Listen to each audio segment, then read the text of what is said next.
On va se gêner sur Europe 1. Le best-of. Laurent Ruquier et toute sa bande. Et oui, du rire tout l'après-midi sur Europe 1 jusqu'à 18h30. Il est 16h03. Place au meilleur moment de l'émission de Laurent Ruquier. Accompagné, comme tous les jours, de ses chroniqueurs. C'est le best-of d'On va se gêner. Qui, 3 ans après, a vécu exactement la même chose que son cousin? La même chose que son cousin? Oui. À 3 ans près. Qui, 3 ans plus tard, a vécu exactement la même chose que son cousin? Et c'est bien ou c'est pas bien d'avoir Oh, c'est pas bien, non, ça se Il est allé termine en mal. prison par Ah, exemple. pire que ça. Il est mort. Il est mort. Oui. Il a été assassiné. Assassiné, c'est pas tout à fait le mot. Donc le cousin est mort il y a 3 ans et lui vient de mourir. De la même façon. De la même façon. De maladie? Non, Mais en accident d'auto. non, non plus. Quelqu'un de connu? Dans un commissariat. Oui, forcément, oui, les deux. On les a. Qui vient de mourir, donc, de la même façon que son cousin, 3 ans plus tard. On savait un qu'ils étaient- suicide? On savait qu'ils étaient C'est cousins. pas un suicide. C'est quand même pas la femme de l'ambassadeur de France. Non, non. Défenestré? Non, non, Donc non. c'est français, c'est en France? Ah non, c'est pas en France. Ah, non, voilà. non, non. Non. Donc ça, Tué par balle? Non, non plus. Non, C'est où C'est suicidé. aux États-Unis? non. non. Suicidé. Non, En non. Italie? Non, pas suicidé. Noyé. C'est Pas noyé, non c'est le plus. cousin de David Carradine. Il est mort pendu par les couilles. Non, Mais non, il était étranglé. non. Même les jeunes filles rigolent quand on entend ça. Pendez pas les couilles, ça vous fait rire. Dites donc, vous êtes vraiment des grandes filles maintenant. Hein. Oh, Pierre, enfin. C'est pas possible de rire à ces choses-là. Oui, Moi, c'est quoi qui vous fait rire? C'est pendu, c'est ça? Ah, bah, justement, ça, vous feriez mieux de garder ça. Ah bah c'est Ali le chimiste. Ali le chimique. Le chimique. Ali le chimique Ah, qui a ouais. été pendu comme son cousin. son Saddam Hussein. cousin. Saddam Hussein, Saddam il y a 3 Hussein, ans. bien Bonne sûr. réponse de Jérémy Michalak. Je trouve que c'est honteux d'avoir fait ça. D'avoir pendu? Ouais, C'est c'est un gay. brave mec, Ali le chimique. Qu'est-ce que vous dites? C'est un brave mec, Ali le chimique. Moi, je me souviens, on a passé des soirées formidables avec lui. Chopin? Non, non, avec Ali le chimique. Et, je te jure, hein, avec Il Maguélé. faisait quoi? Ali Il le faisait chimique. quoi, Ali le chimique? Ali le chimique, non, c'était un garçon qui était très chimique comme garçon. Hein. Ouais. Rien de naturel, que de... Bon, mais c'était un brave type. Il t'enfumait, il te prenait une ville entière, il te la réduisait en rien. Ali le chimique pendu à Bagdad hier. On n'a pas vu les images alors que Saddam Hussein, on avait vu, ouais. vous vous souvenez qu'on avait vu, hein, c'était assez Avec la trappe là. assez étonnant. Hein. Moi, j'avais jamais vu un pendu en vrai, je veux dire. Oui. Mais nous non plus.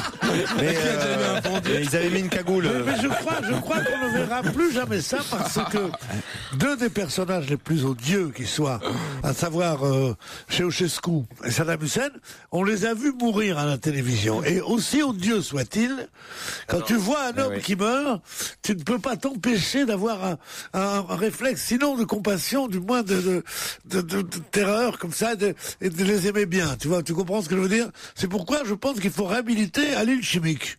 D'abord, son nom est génial. Comment vous appelez? Vous connaissez Ali le chimique? Bonjour, Bruno Terrien. Et vous? Plus on est âgé, justement, et plus quoi, si on en croit un titre du Parisien aujourd'hui. Plus on dit des conneries? Non, c'est le titre du Parisien. Plus on meurt. Non, plus on est âgé, plus on est meurt. riche. Plus on trie. Plus on trie. Bonne réponse de Claude Sarraute. Expliquez, Claude. Personnes âgées, comme moi d'ailleurs, ils mettent les bouteilles dans les poubelles à bouteilles, les journaux dans les Oui, toi, tu journaux à taxes ça à bouteilles. mettre, alors. Ah, c'est vrai. Elle a besoin Il y en qu'une a seule beaucoup, poubelle. c'est Ouais. exact. La poubelle. Ah oui, le conteneur, c'est pour le les verre. bouteilles. Ouais, c'est ça. Et l'autre, Alors, pour le les reste- journaux, parce que je lis beaucoup de journaux. Ouais, c'est vrai. Voilà. Mais c'est vrai que les personnes âgées, c'est un sondage qui vient d'être publié, une enquête, un baromètre d'opinion, comme on dit aujourd'hui, dévoilé par la société Eco Emballage, qui montre que, contrairement à ce qu'on pouvait penser, ce n'est pas la jeune génération qui trie, mais plutôt les plus de 65 ans. 69% des plus de 65 ans trient, alors que seulement 40% des 18-24 ans prennent le soin de mettre les déchets dans les poubelles appropriées. Mais c'est aussi une question d'espace, nous explique Mais oui. Non, puis de l'article. temps, puis D'avoir le temps de le faire. d'occupation surtout, quoi. Oui. Je pense que d'un coup, on leur a dit, il faut trier, tout ça, et c'est super, quoi. Tout le troisième âge, waouh, ils ont un truc à faire, c'est extraordinaire, quoi. Ça, bien sûr, ça les occupe, quoi. Alors, on trie, ils se disent, là, ils se font passer le mot, moi je trie, toi tu tries, Nous bien sûr trions. que c'est ça, nous trions, c'est ça. Claude, ça vous Non. occupe aussi alors? Non, pas tellement moi, mais enfin les gens autour de moi, oui. Comment ça, les gens autour de vous? Tu me vois descendre Son personnel. toutes mes bouteilles. Ah oui, non mais attends, arrête. Mais tu sais pas le nombre de bouteilles. Moi, je les cache entre le buffet et le, Tu les planques et le réfrigérateur. Et puis après ça, Jacques les prend, il les descend. J'ai honte. Il j'ose doit pas se les faire un laisser fric à la debout. cantine. Tu vois combien de bouteilles par jour? J'ai toujours 2-3 bouteilles vides entre le frigidaire et la plaque de travail. Et tu bois quoi? C'est du vin? Le soir, avant de me coucher, c'est de l'Armagnac. Ouais. Mais ça confère. Pour ouvrir la boutique, faut un vieillard maniaque. Ah ouais.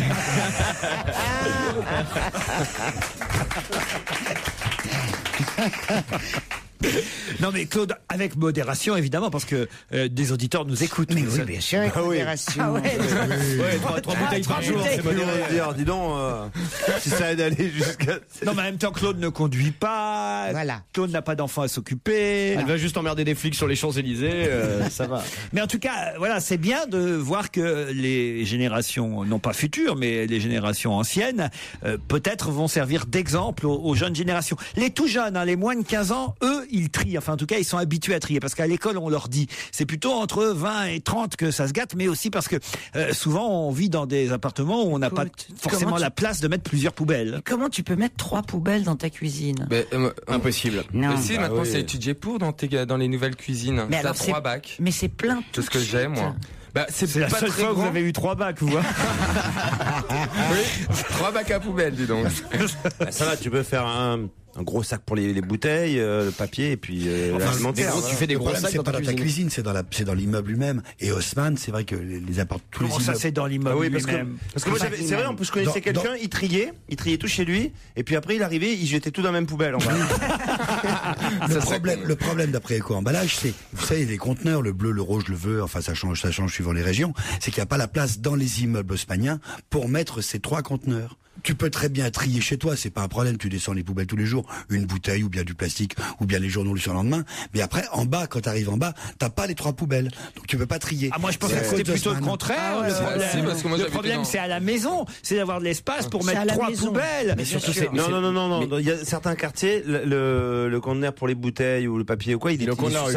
Il est au coin de la rue, parfois. Il est au coin de la rue, ça démotive un peu. Enfin, pas moi, hein, mais j'en ai vu que ça les démotivait, quoi. Ah la Hey, feignasse. moi, je les Je te adore. vois aller avec tes poubelles au bout de la rue, tiens. Tiens, vous savez comment Je l'ai déposé au j'adore coin, les là. containers. Après, chez moi, à la campagne. Alors, t'as des gros yeux pour mettre les bouteilles, et une grande bouche souriante pour mettre les journaux. C'est un régal. Ils sont jaunes, verts, très mignons. Mais tu sais, on devrait faire comme aux États-Unis. Vraiment. C'est-à-dire, ouais. ils ne te les ramassent pas. C'est vrai qu'en matière de pollution, les Américains, pour ça, ils sont... Écoute-moi, en vont se matière mettre à en la tout page. cas de poubelles, ils ne te les ramassent pas. Mais à Paris Voilà, ils aussi. te les laissent. Ah ben non, alors là, c'est pas vrai. Bah, À Paris, si ils te Non, prennent non, tout. ils te prennent plus maintenant. Ah non, si tu mets les conneries à la poubelle jaune, tu verras, t'as un gros scotch dessus et disant, monsieur, votre Ah poubelle est bah, mal c'est remplie. pas vrai. Parce que... Parce que tu tries bien, mais essaye de mal Non, trier un jour non, la je poubelle jaune, tu trie verras. pas bien du tout. Mais c'est incompréhensible. Ah bah, le il y a tri. sa fille, elle me dit, elle trie toute la journée. Et bienvenue si vous nous rejoignez sur Europe 1, 16h17, tout de suite dans Best of Don Vest Gêné, Laurent Ruquier et Serge Liado s'étaient revenus sur le retour en musique d'Amel Bent. Europe 1, on va se gêner. Do, ré, mi, fa, si, liado. Le retour de Serge Liado. Bonjour Serge. Salut à tous, salut Laurent. Avec la dernière chanson d'Amel Bent. Oui, c'est sorti en fin 2009 et cette chanson-là, le refrain ressemble à une chanson de François Valéry, que vous adorez Laurent, Aimons-nous vivants. Aimons-nous vivants. Ouais. Attendons pas que la mort nous trouve du talent. Ça. Ouais. Vous connaissez Ouais, ça, et vous puis- Ouais. Voilà, et cette chanson-là, Aimons-nous vivants, bon, c'est le refrain hein, surtout qui ressemble à la chanson d'Amel Bent. Et curieusement, le refrain d'Amel Bent ressemble aussi à une chanson de Daniel Balavoine, encore plus ancienne, Vivre ou survivre, qui date de 1982. Alors j'ai fait un petit cocktail des trois. Donc 3 chansons qui se ressemblent.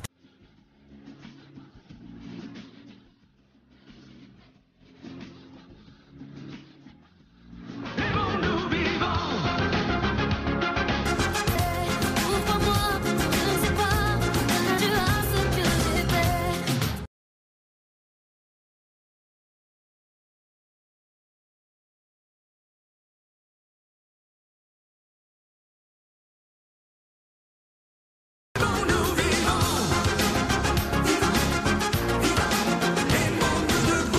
Contestation. hein, Peut-être. Peut-être qu'il faudrait expliquer à Charlotte qui est nouvelle quand même qui est Serge Guiado. C'est un alcoolique, on regarde dans l'émission parce que bon, voilà. Pauvre garçon qui a des problèmes d'acouphènes, j'ai des hallucinations aussi. Parce que là, franchement, ça, on n'est pas convaincu, hein, Serge. Moi, j'ai trouvé que c'était copié-collé. Et ça, là, tu la connais, ça, là, et ça, là. Claude, elle est d'accord avec vous. Complètement, mon chéri. Ah, mais je suis content pour Est-ce une qu'on dit fois, ça Claude. papier collé, non coller, copier. Mais oui, la mélodie est très bonne. Non, mais Ah non, c'est copier Mais c'est les coller. mélodies, c'est le principe de la musique, Serge. Tu peux nous Mais remettre oui, un Melben c'est- parce que moi je l'adore. Le vraiment. principe de la musique, c'est d'essayer d'être original quand même. Mais non, mais tu colles deux chansons et à la force de nous le faire entendre, on a l'impression à la fin, mais c'est trop facile. Mais je suis non, bien c'est obligé déjà de zoomer retard. dessus. C'est comme si je te Non, fais, non, je sais pas, au clair de la lune, avec tes joujoux par milliers. Ça n'a rien à voir. J'ai ressemble du à- tabac dans ma tabatière. C'est pareil, Tu quoi. vois pourquoi j'en fais moins de chansons qui se ressemblent? Vous êtes toujours en train de me casser les couilles. Eh bien, elles se ressemblent, elle au moins. Et encore. Europe 1, on va se gêner.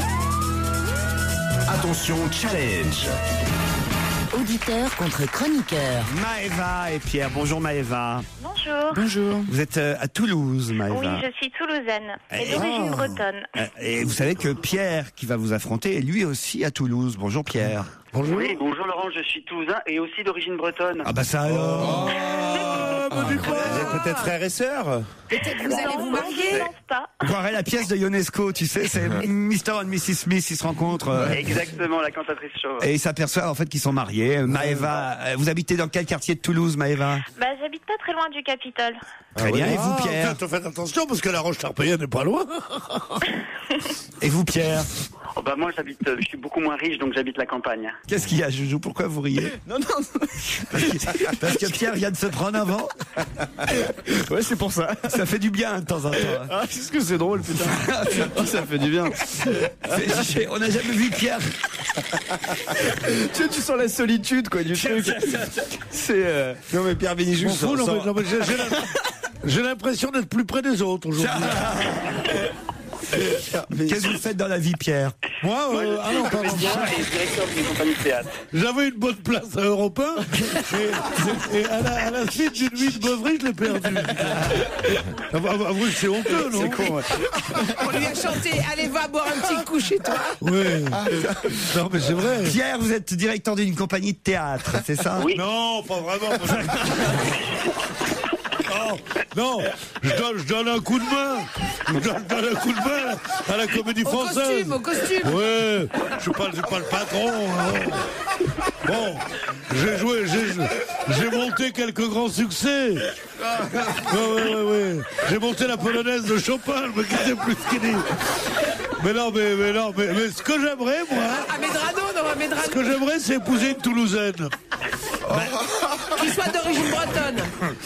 Maëva, vous faites quoi, vous, Maëva? Et moi, je suis étudiante en économie. Étudiante en économie contre Ah bah, comme directeur. ça, tu dois pas dépenser beaucoup de pognon. Tu tombes tous. J'aimerais bien, moi, que ma femme soit étudiante en économie. Elle est plutôt diplômée en dépenses, la mienne. C'est nul. C'est une bonne pub pour l'alcool, là, aujourd'hui. Pierre, comment s'appelle votre compagnie théâtrale? Ma compagnie théâtrale, elle n'a pas de nom, tu sais, c'est une compagnie qui s'appelle La Compagnie, on est là, comme ça, et quand on arrive, on dit « Salut la compagnie !» Ah non, mais c'est vrai. T'as pas eu la 7e compagnie à un moment. Non, la 7e compagnie s'est appelée avant, mais non, on en a fait tellement. Pierre, le vrai Pierre, celui qui est à Toulouse, comment s'appelle? Alors la compagnie s'appelle le Grenier de Toulouse, c'est une des plus vieilles compagnies de France. Le Grenier de Toulouse. Et qu'est-ce que le vous... Grenier de Toulouse, c'était Sarrazin qui l'avait créé, le Grenier de Toulouse. Merci Pierre, bravo. Sarrazin qui l'avait créé, et c'est une des vedettes, à part Mira et d'autres, Sorano. c'était Jean-Marie Rivière qui venait du Grenier de Toulouse. Il Et était puis Sorano également, Grenier de Daniel Toulouse, Sorano, il disait comme ça. bien sûr. C'est une très bonne compagnie. C'est une des Absolument, premières je vous troupes fais pas décentralisées, n'est-ce pas? Et vous jouez quoi en ce moment, par exemple, au Grenier de Toulouse? Eh bien, depuis vendredi dernier, on a commencé une adaptation du portrait de Dorian Gray d'Oscar Wilde. Ah oui, ouais. Et comment vous faites pour vieillir le tableau? Eh ben, on ne le voit pas, le tableau. Quelle culture. Bravo Pierre, mais on ne voit pas le tableau. Merci chérie.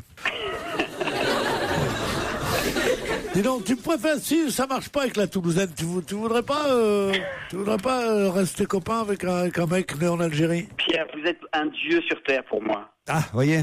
Un quoi? Voilà. Vivre sur Terre? Non, non. C'est exagéré. C'est Un homme- exagéré. Non. Pierre, un homme qui pense qu'un bon chanteur est un chanteur mort depuis plus de 40 ans et ne peut pas être mauvais, franchement. Merci, chérie. Maëva, étudiante en économie, contre Pierre, responsable du Grenier de Toulouse. Voici la question qui va vous départager. Qui a montré hier sa flèche d'argent? Ah, je sais, c'est Schumacher. Bonne réponse de Pierre. Oh, je suis content, je suis content. Ça s'entend pas. C'est une chanson de Serge Lama. Maëva, là, vous êtes fait griller, Maëva. Oui, oui. Là, je suis Il a été content. très rapide. 7h du matin, j'y suis. Je peux dire encore quelque chose à Pierre? Oui. Vas-y. Je me suis pris un bide pas possible grâce à vous, Pierre. Oh, moi, Bénichou. ça ne m'arrive jamais. Allez-y, pourquoi? Oui, sauf ce matin, paraît-il. Mais en fait, je suis allé au cinéma un jour avec des amis et comme j'adore vos blagues, il faut bien le dire, c'est moi. Je me suis retourné et derrière moi, il y avait des gens et j'ai dit pas trop court derrière les oreilles. Et là, c'est drôle, ça. Oui, mais personne moi, c'est une de mes meilleures blagues, moi. Voilà. Tu Mais t'assois au personne cinéma. Non, mais je le dis à notre public. Tu t'assois au cinéma, tu te retournes vers la personne qui est derrière toi, tu dis pas trop court derrière les oreilles. C'est Voilà, rigolo, quand même. Moi, j'adore ça, moi. Les gens te regardent comme un fou. Pierre. Voilà. Pierre. Mais moi, je mesure pas 1m91, donc j'ai pas fait le malin. Bon, ça fait rien, c'est pas grave. Tu viens bouffer à la maison après-demain, j'ai un île chimique, là. Tu veux venir?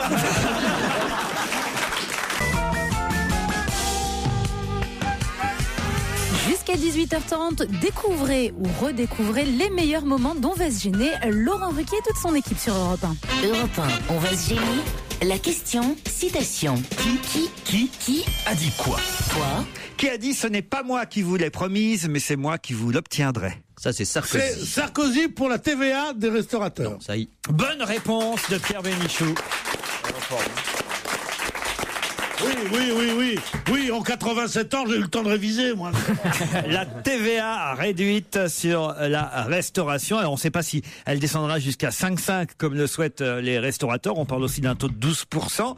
Il n'empêche qu'évidemment, tout ça va être négocié parce qu'il ne faudrait pas non plus accorder cette réduction de la TVA sans que les restaurateurs répercutent évidemment la baisse des prix. cette réduction. Parce que ça fait quand même 39 milliards, de 39 000, je sais pas, enfin une somme énorme de moins à gagner pour l'État dans cette baisse de la TVA. Qu'est-ce que vous dites, Gérard? Non, une somme énorme que tu ne connais pas. Tu commences à dire un prix et ensuite tu le corriges. Est-ce que c'est 39 milliards, 3 milliards? C'est mes coups, toi? Ouais, non, c'est bon. Tu sais que c'est la dernière fois que je te fais revenir. J'ai pleuré auprès de Laurent en disant il a plus de one man show, il a plus rien. Son copain l'a laissé tomber, tout ça. Non, je te jure. Lui aussi. Il est là seul avec son chien en t-shirt. Non, je te jure. Bon, la TVA réduite pour la restauration, vous êtes pour ou contre? C'est la grande injustice, on la connaît, c'est que la restauration des McDo et compagnie est une restauration qui a une TVA très basse, alors qu'effectivement la restauration assise classique a une TVA très haute. Donc c'est plutôt incroyable parce que là, il y a de quoi s'emporter que la restauration emportée soit moins chère. Non mais de toute façon on va l'obtenir parce que c'est en train d'être négocié par Madame Lagarde et qu'elle fait jamais une fausse promesse. Là. Dites donc vous l'aimez bien avant? Moi, elle me plaît physiquement. Ah d'accord. Ouais. Ah oui. Mais je faut pas qu'elle parle. Non, Il aime l'extérieur. Elle vient chez moi quand elle veut, mais je garde mon conseiller fiscal. Voilà pour la TVA réduite à 5,5, c'est pour l'instant une semi-victoire pour la restauration. Et évidemment, par rapport à la phrase que j'avais donnée, rappelons que c'est Jacques Chirac qui avait promis cette TVA réduite. Voilà pourquoi Nicolas Sarkozy a dit je ne vous l'ai pas promis, mais c'est moi qui vais le faire. Il n'avait pas dit, mais on disait les promesses n'engagent que ceux à qui on les fait. Zizou. On fait Zizou là. Bonjour. Michael Gregorio, attention à toi. Le foot me fascine ça aujourd'hui parce que hier soir quand on a vu ce match où Barcelone a écrasé Lyon, alors ça c'est normal, Barcelone est peut-être la meilleure équipe du monde, Lyon n'était pas à son meilleur, mais ce qui m'a semblé obscène, c'est le Thierry Henry qui était là, qui narguait, qui hurlait, qui faisait des mimiques. Ce type qui doit tout à la France quand même. Il applaudit quand la France est battue. C'est pas la France, c'est Lyon. C'est les clubs là. Ouais, c'est la France contre c'est l'équipe. c'est la France contre l'Espagne. Thierry Henry. il a Non, fait mais un ce qui est match. vrai, c'est qu'on aimerait qu'il joue aussi bien quand il est en équipe de France, quoi. Oui, on aimerait beaucoup. Et tu t'étonnes qu'ils jouent pas aussi bien, peut-être. Ils nous haïssent, ces gens-là. Et oui, regardez, il y a des gens qui sont avec moi à la cellule de Le Pen et qui sont d'accord, là. Bien sûr, ils ne gênent pas. Tu sais pourquoi? Parce qu'il n'y a pas de répression. Voilà. Ça veut dire, bientôt ils vont mettre un juif dans l'équipe aussi. Mais ils sont capables. Mais pourquoi pas un citron avec les yeux bridés aussi? Ça veut dire, elle est belle l'équipe de France. Ça veut dire un truc. Je peux pas dire Fabrice là, mais là il tape le business là. Non mais l'autre jour sur Radio Courtoisie, t'avais deux types comme ça qui voulaient absolument que la Guadeloupe ait son indépendance, tu sais, alors que les Guadeloupéens n'ont rien demandé. Non. Et tout d'un coup, il y en a un qui a évoqué le fait qu'en France, si on enlève la Guadeloupe, il y aurait peut-être des très mauvais résultats sportifs. Et à la fin, ils se sont dit, ouais, on va peut-être les garder quand même pour le 100 mètres et le football. Oui, il y aura peut-être des mauvais résultats sportifs, mais on sera mieux soigné dans les hôpitaux, tout ce que j'ai à dire. Parce que là, à danser la biguine, mes gosses ils meurent pendant ce temps. Alors ça va comme ça, hein. Moi j'en ai marre, moi j'aime bien l'exotisme, moi, mais dans les bouquins. Gérard, faites quelque chose. Non, je suis coincé entre les plaisanteries sur Joujou et Lolo et ton humour de 3e degré à la Fabrice Eboué. Mais qu'est-ce qu'il a, Jacob, là? Qu'est-ce que tu nous emmerdes, là? Cette histoire de Jacob. Je suis obligé de rombiner. Cette histoire de jeune garde et vieille garde. Il doit rigoler un peu lui-même, sinon il est complètement grillé, si tu veux. Bon, dis donc, heureusement que t'es là pour expliquer.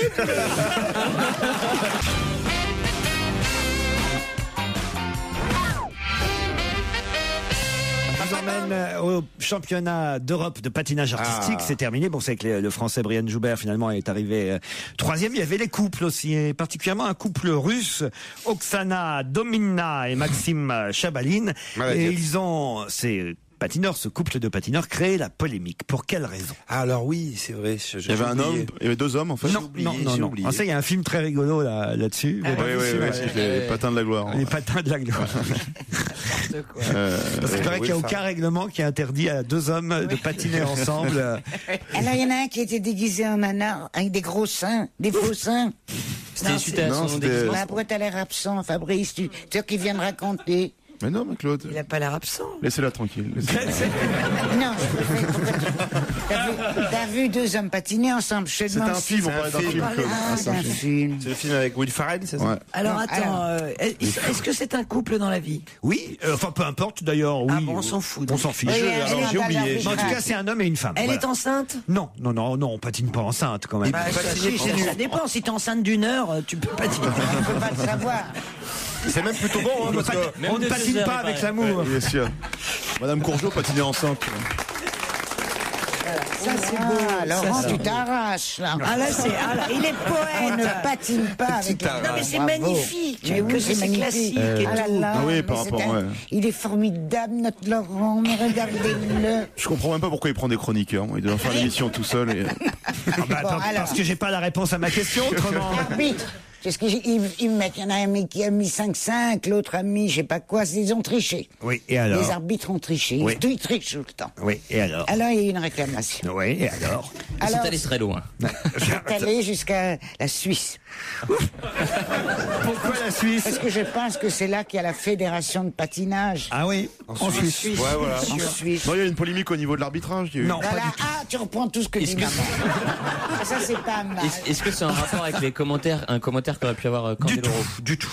Ah oui, il y était Candeloro. Ah, je sais pas s'il y était. C'est un problème dans le couple. Oui. Dans le couple. Oui. Ah, un ils problème. se sont Ils sont séparés. engueulés. Non, Ils sont en procédure de divorce. Ah non, il n'y a pas de problème entre eux, mais c'est le couple qui a créé la polémique. Eux, ils sont. Ils ont fait une figure obscène. Non. Ils non. étaient bourrés sur la patine. Ils étaient bourrés? Bourrés, non. Ah, drogués. Drogués non Dopés. plus, non. Dopés Dopé. Non, Ah non, non. ils avaient fumé du hashish. Bon, alors, c'est du patinage artistique. Réfléchissez un peu. C'est pas de la drogue. Les Bah couples, non, c'est ça. les couples qui viennent patiner, qu'est-ce qu'on remarque toujours quand Ils ont des patins. Ils ont des On collants remarque très la moulants. tenue. Pardon La tenue des bonnes femmes. Ouais. Et la petite culotte. On remarque si elle a une culotte ou pas. La Oui. petite culotte. Elle Elle avait pas de culotte, elle avait pas de culotte. patinait en burqa. Non, mais À la Mallory Nataf. mais presque ils auraient pu, parce que justement, c'est ça qui a créé la polémique. Elle avait ses règles? Non. C'est lui qui portait Elle est la musulmane. Laurent Gelet. Lui, il portait la kippa. Ah non, pas du tout. Non. Est-ce qu'il y a un rapport avec la religion ou pas? Oui. Avec la religion, pas tout à fait la religion. Un rapport avec l'obscénité. Elle était épilée? Mais quand même, il y a tout un groupe qui s'est plaint et des Australiens particulièrement. Santé mauvaise. Elle s'était épilée en forme de kangourou. Des Australiens?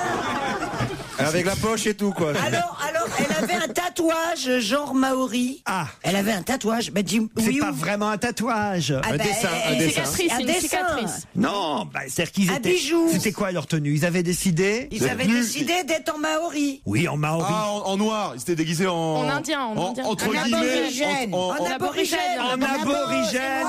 Bonne réponse. J'ai dit en maori. Non, eh ben oui, mais c'est pas aborigène.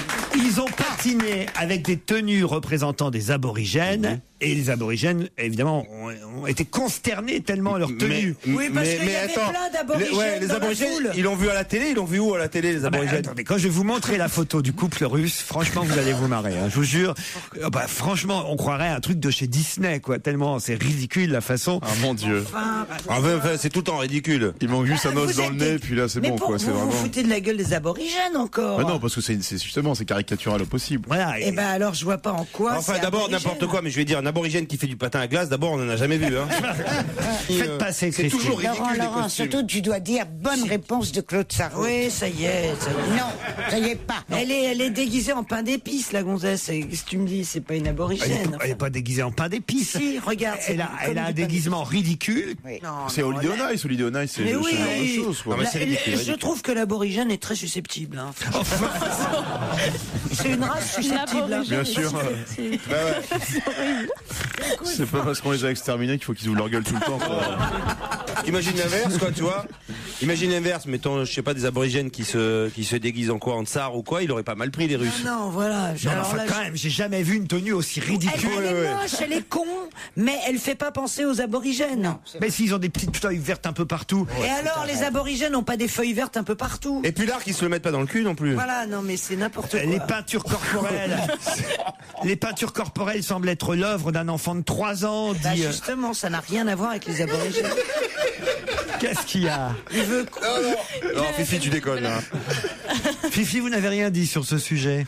Il dit jamais rien sur rien. Claude. Mais non, mais c'est vrai, pourquoi tu l'engages? Ouais, Claude, t'as pas honte. Il est très joli, il est mignon, il est beau comme tout, mais... Non, c'est les aborigènes, non. Non, parce que je trouve pas ça flagrant. Claude, non c'est plus. pas bien comme ça de dénoncer un petit Ah camarade. bah, je le dis pas derrière son dos. Je te... Bah ouais. Non, mais parce qu'il est pas. Un effort. Ouais, t'as dit que pour ce genre de truc, t'attendendais l'hommage.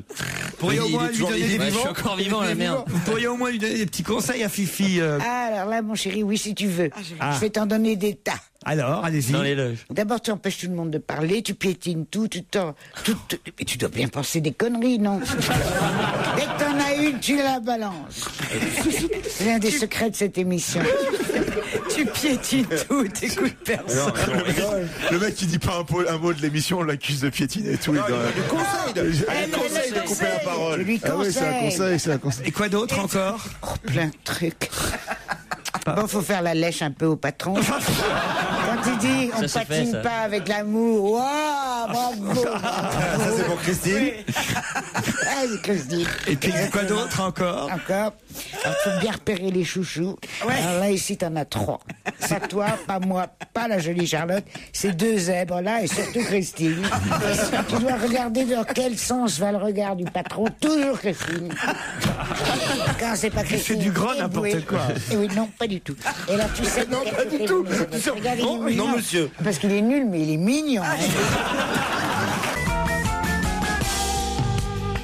16h53 sur Europe 1, merci de nous avoir choisis pour accompagner votre après-midi jusqu'à 18h30. C'est Laurent Ruquier et toute sa bande qui vous accompagne avec le best-of d'On va se gêner. Europe 1, on va se gêner. Question sport.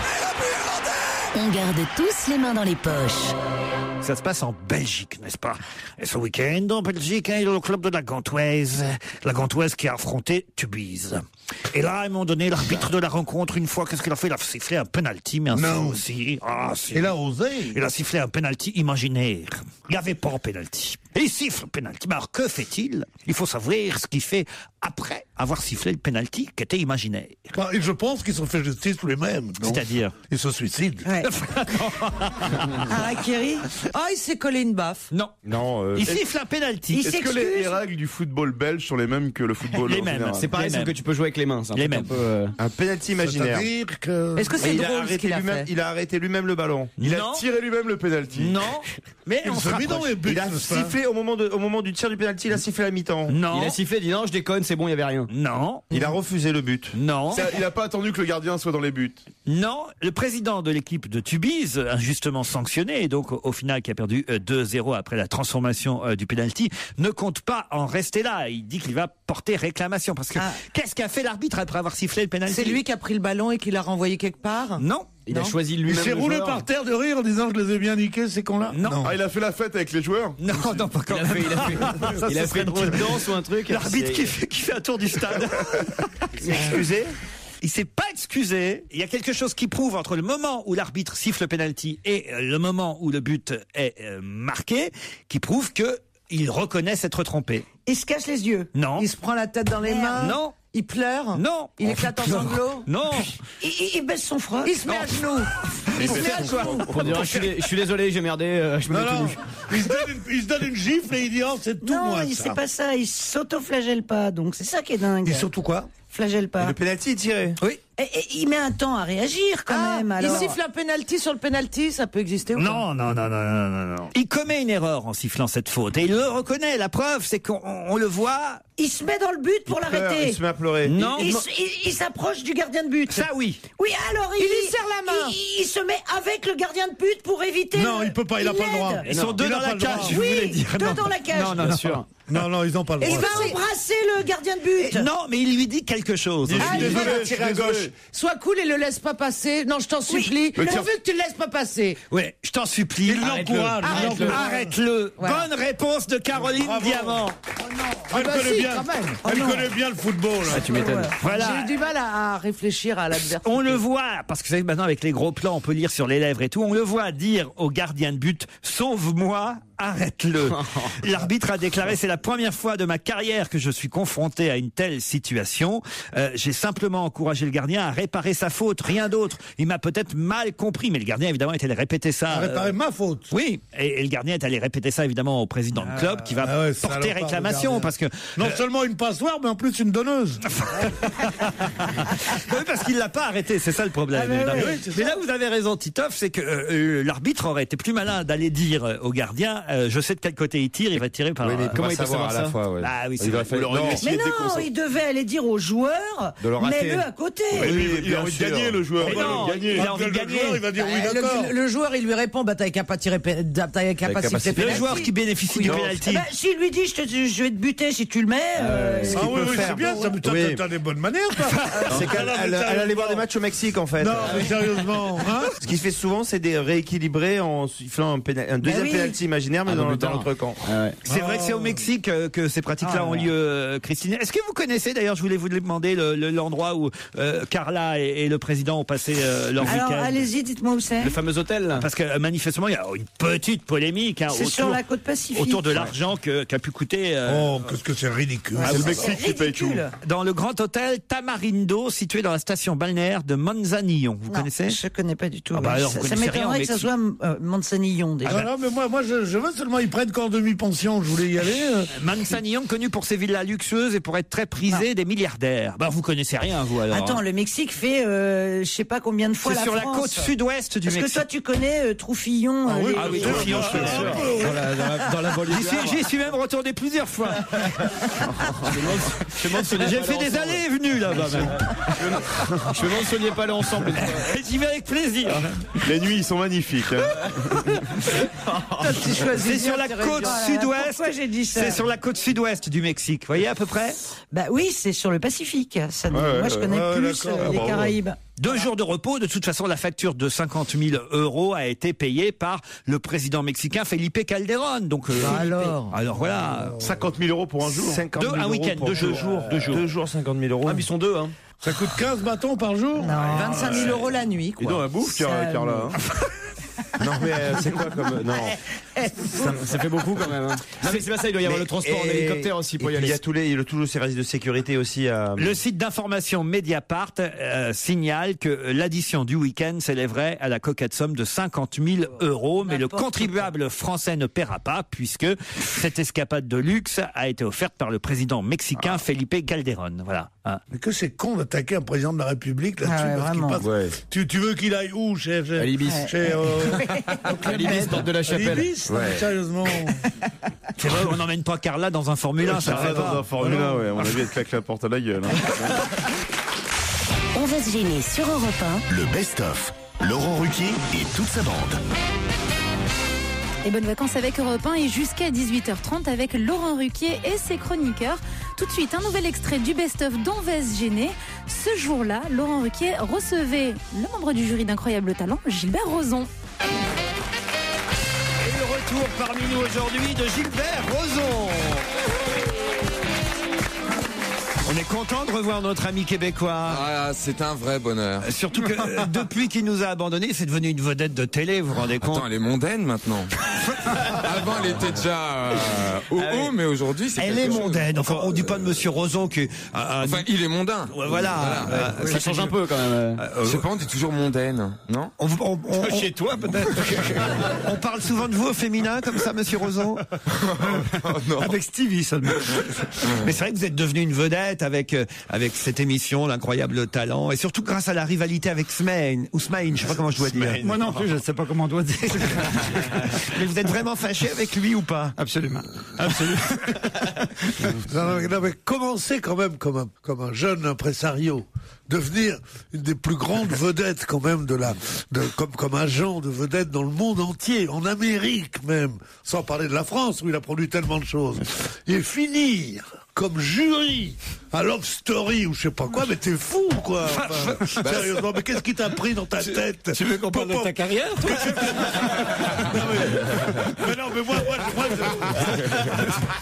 mais moi, tous tes états de service, ça m'intéresse. Non, mais toi de si haut, comment t'as pu tomber si bas? Je voulais me rapprocher de toi, c'est tout. Parce que le pire, c'est quand même passé du Nouvel Obs à Stevie. Je veux dire, il y a quand même une marge. C'est violent. Ouais, bien sûr. Putain, tu te mets du côté de Rozon, toi.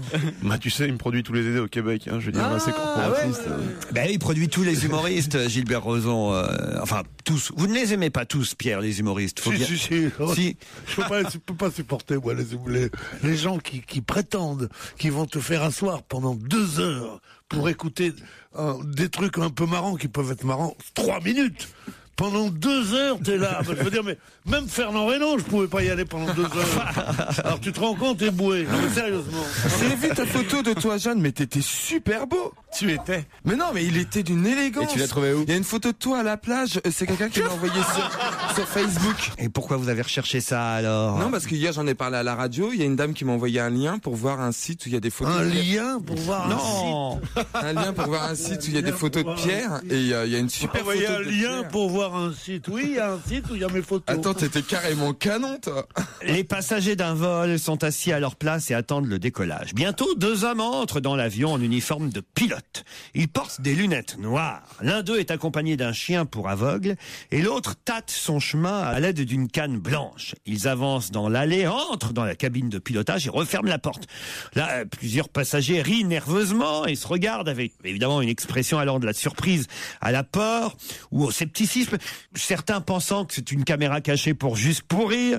Et quelques instants plus tard, les moteurs de l'avion s'allument. L'avion prend de la vitesse sur la piste, va de plus en plus vite et semble ne jamais devoir décoller. Les passagers regardent par les hublots, évidemment, et réalisent que l'avion se dirige tout droit vers le lac qui se trouve en bout de piste. L'avion roule maintenant de plus en plus vite sur la piste et plusieurs voyageurs réalisent qu'ils ne décolleront jamais et qu'ils vont tous plonger, finir dans le lac. Les cris des passagers apeurés remplissent alors l'avion. Mais à ce moment-là, l'avion décolle tout doucement, sans aucun problème. Les passagers se remettent alors de leurs émotions, rient, se sentant stupides d'avoir été roulés par cette mauvaise blague, mauvaise plaisanterie. Quelques minutes plus tard, l'incident est donc oublié. Mais dans la cabine de pilotage, le pilote tâte le tableau de bord, trouve le bouton du pilote automatique, le met en fonction et il dit ensuite au copilote « Tu sais ce qui me fait peur ?» « Non, répond l'autre. Un de ces jours, ils vont crier trop tard et on va tous mourir. »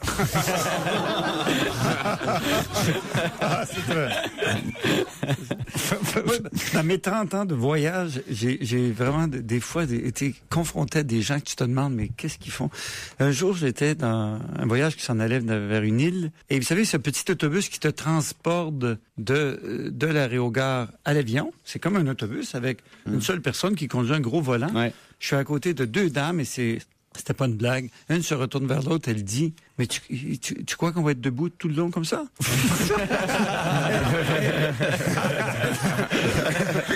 C'est terrible. Je pensais que c'était l'avion. Et autrefois, presque aussi drôle, de Montréal à Paris, c'est un vol qui dure 5h50 la nuit. Je suis assis à côté de 2 personnes âgées et je les réconforte parce qu'ils avaient l'air un peu inquiets. À un moment donné, ils se lèvent, ils vont à la toilette et reviennent en pyjama. Nous, ils sont allés se brosser les dents, ils sont revenus s'asseoir en pyjama. Ça vous fait rire, ça? Ouais, ça me fait beaucoup rire parce qu'on est quand même assis sur une chaise droite et tu vas avoir tes habitudes. Nous, nos habitudes, c'est de pas dire la toilette, vous voyez, monsieur Roson. Vous êtes ridicule quand vous dites la toilette, enfin, franchement. Non, et pyjama aussi. Et pyjama. On dit chez nous, on dit pyjama. Voyez-vous. Nous sommes l'influence de la prononciation anglaise, nous ne l'avons pas. N'est-ce pas, Charmin? Ah, celle-là est pas mal. C'est un singe qui entre dans un bar et qui demande au barman « Vous avez des bananes ?»« Non, on n'a pas de bananes. »« Vous avez des bananes ?»« Non, on n'en a pas. »« Vous avez des bananes ?»« Non, t'es sourd ou quoi? Si tu me demandes encore si j'ai des bananes, je te cloue ta langue au comptoir. Vous avez des clous? Non. Vous avez des bananes ?» Elle est très bonne. Ah, elle est bien celle-là. Déjà, le singe qui rentre et qui dit vous avez des bananes, c'est déjà rigolo. Alors j'en ai une pour Fabrice Eboué, celle-ci, c'est celle que je n'ose pas raconter puis que je raconte finalement, poussée par Fabrice qui a envie de savoir évidemment quelles sont les blagues que les auditeurs lui envoient. Alors évidemment elle n'est pas très délicate, hein, vous en doutez un peu. C'est un jeune marié qui vient de quitter son épouse pour aller faire une partie de pêche. Sur le bord de la rivière, il rencontre un de ses potes. Bah alors t'es pas avec ta femme, qu'est-ce que tu fous là? Bah tu sais bien comme j'aime la pêche. Tout de même t'aurais pu rester à la maison, consommer un peu ton mariage. Bah non, ma femme a une infection vaginale. On voit que tu étais habitué à prononcer. Ma femme a une infection vaginale contagieuse depuis des années et personne n'arrive à la guérir. Donc je suis venu pêcher aujourd'hui. Bah d'accord, mais enfin elle aurait pu te faire une petite gâterie. Non. Elle a des abcès dentaires et un herpès qui court le long de sa bouche. Donc on va éviter le contact. Et avec les mains, elle peut rien faire avec les mains, une branlette, un truc. Ah non, elle a des mycoses sur la paume des 2 mains. C'est contagieux également. T'aurais quand même pu l'amener avec toi, non? Impossible. Elle a un pied beau, on va pas mettre 2 plombes à venir jusqu'à ici. Elle est donc restée à la maison. Excuse-moi mon pote, mais si vraiment elle a autant de problèmes, mais pourquoi l'as-tu épousée? Bah, quand elle chie, elle fait des vers énormes. Et tu sais combien j'aime la pêche.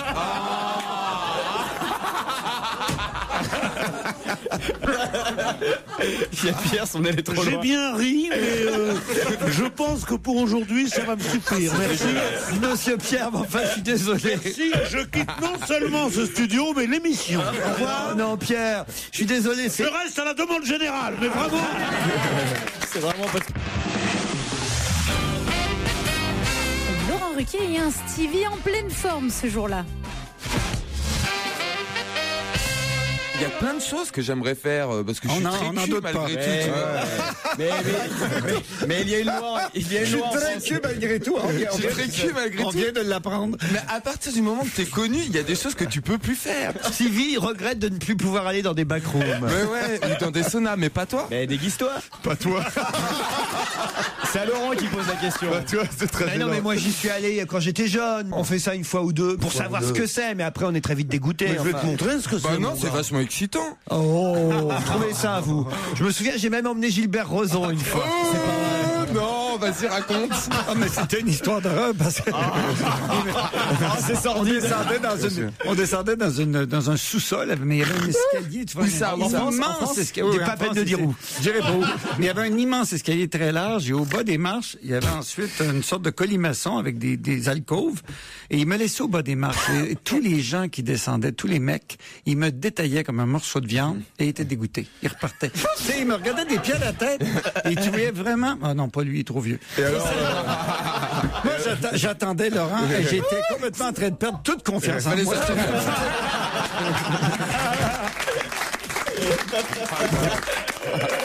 Mais c'est vrai que c'est terrible pour la rock. Non, mais c'est pour ça qu'il faut jamais aller dans ce genre d'endroit, Stevie. On va une fois ou deux dans sa vie dans ce genre de truc. Ah, ça m'est arrivé une fois. Pour savoir ce que c'est, mais pas pour. On ne devient pas consommateur. Pourquoi est-ce qu'on dirait pour savoir ce que c'est? Je sais tout à fait ce que c'est. C'est des mecs qui se font enfiler. J'ai pas envie. Mais pas forcément. Nos histoires de boîtes à je sais pas quoi, échangistes ou j'en sais rien. On sait très bien ce que c'est dedans. Et vous y allez aussi. Je vois pas dans pourquoi. Les boîtes à échangistes, je n'ai jamais mis les pieds. Non, mais enfin, je veux dire vous ou d'autres. Voilà. Bon, vous, Patrick Sébastien, voilà. Vous n'allez pas faire la. Jamais mis les pieds ou alors j'étais hors de moi. Non, bref, moi ça m'est arrivé une fois en fait. Je suis parti dans un sauna. Allez-y, racontez. Oh my god, je peux pas raconter ça. Ça nous perd, ça. C'était pas en France, c'était ailleurs. Alors moi je me suis dit, bon, comme nous sommes dans un autre pays. Dans le Marais? Oh, non. Je vais pouvoir y aller tranquille, personne ne me connaît, etc. Je remets mon casque parce que je veux pas en perdre une goutte. Et alors on commence et tout, puis tu sais comme t'es pas connu, tu te lâches. C'est-à-dire, tu fais trop vite quand même, ça serait trop bête. Mais tu fais plus attention à rien, tu vois, tu te laisses vivre, tu t'en fous, on va pas avoir un jugement sur toi, donc je me lâche et tout, bien chaud et tout, je m'amuse bien pendant une bonne heure. Tu danses, tu te frottes. Et à un moment, tu vois, bon, ça arrive, ce qui doit arriver arrive, et puis on termine l'affaire, et puis le mec en ressortant, il me dit, ah merci Stevie, c'était cool. Putain, je me suis rhabillé, je me suis tiré, mais ça m'a traumatisé. Parce que tu te déshabilles, toi. Et le mec, bah oui, j'étais à poil, les cons, le mec était français? Bah oui, dans un bac. Tu gardes même pas tes godasses? Il a quand même dit, ça m'a traumatisé, si tu remarques. Bienvenue à vous si vous venez de nous rejoindre et merci d'avoir choisi Europe 1 pour accompagner votre été, vos vacances. Laurent Ruquier est tout de suite accompagné forcément de ses chroniqueurs. C'est le best-of d'On va se gêner. Europe 1, on va se gêner. Le challenge auditeur. Le moment que Julien Lepers nous envie. 2 auditeurs attendent pour le challenge. C'est le moment. Gérard, vous êtes prêt? Ah, je suis prêt. Alors, je vais vous présenter tout de suite ceux qui vont vous affronter. Florence et Yacine. Bonjour Florence. Bonjour. Vous habitez le Canet dans les Alpes-Maritimes. Oui. Florence, entre nous, vous préférez la jeune garde, Michel Bernier, Michalak et Boué Titoff ou la vieille garde, Miller-Bénichou? Je vous aime tous, mais bon, j'ai une petite préférence quand même.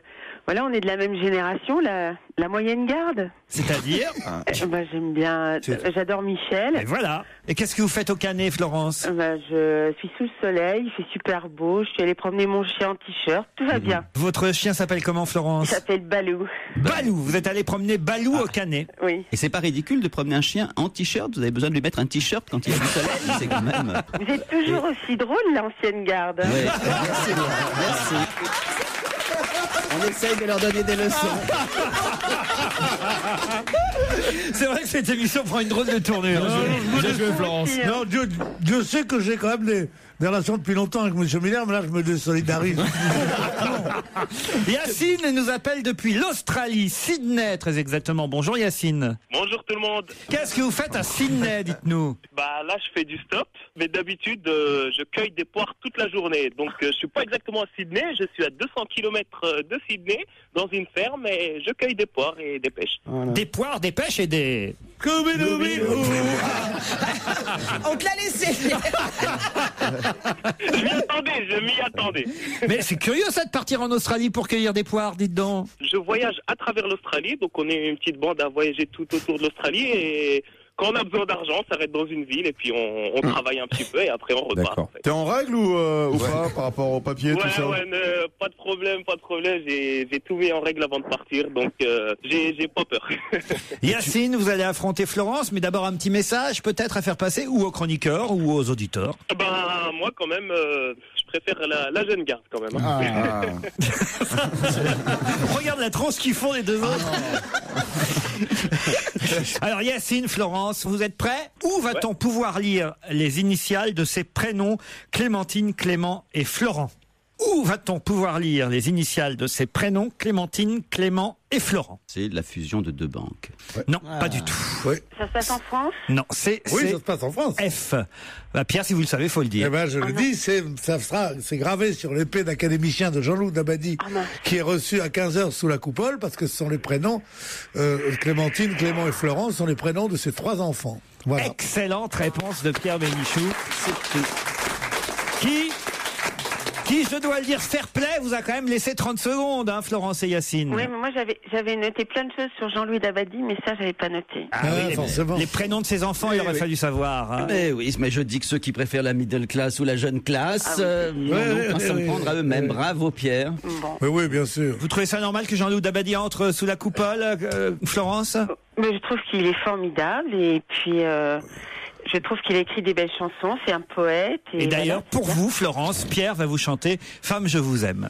Femme, je vous aime, femme. C'est tout. C'est les disques à la demande aujourd'hui.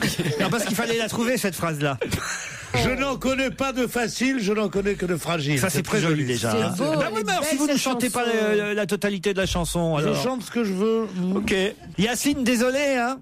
C'est pas grave, de toute façon je connaissais pas du tout la réponse, donc c'est pas grave. Puis t'as pas d'adresse, de toute façon on peut pas t'envoyer les trucs, donc...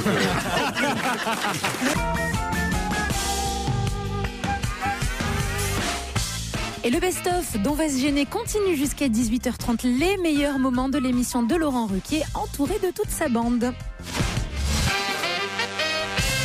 Question culturelle. Qui vient d'obtenir le 77e prix des Deux Magots? T'as vu, question culturelle, ça a séché tout le monde. Là. Ah oui, là, dès que j'élève le niveau... Les Deux Magots, c'est un bar, ça? Ah, ça, sur les caps. C'est un bar. C'est une boîte, non? C'est un rad. C'est un bar, oui, c'est un bar. C'est un bistrot. Les Deux Magots, c'est un bar. Rigoler. Un bar PMU, ouais. Même moi, je sais.